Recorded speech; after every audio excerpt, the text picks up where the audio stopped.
What are the most common types of serious drug charges our firm handles in Florida? Our firm regularly deals with severe drug-related charges in Florida. These commonly include drug possession, sale or delivery of drugs, drug manufacturing, and drug trafficking.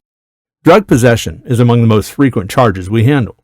In Florida, possession of any drug other than a misdemeanor amount of cannabis, less than 20 grams, is automatically categorized as a felony, even the smallest amount.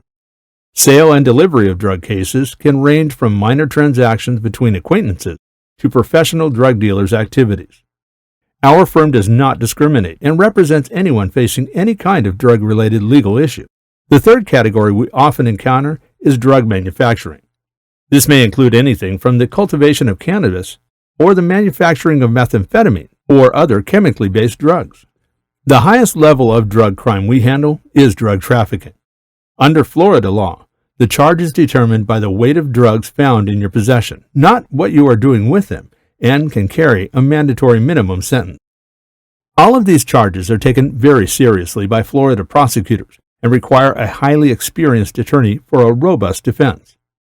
If you have been charged with any drug crime, contact Florida criminal defense lawyer Michael Barber for a strong defense. Go to www.devotedtojustice.com to schedule a free defense consultation.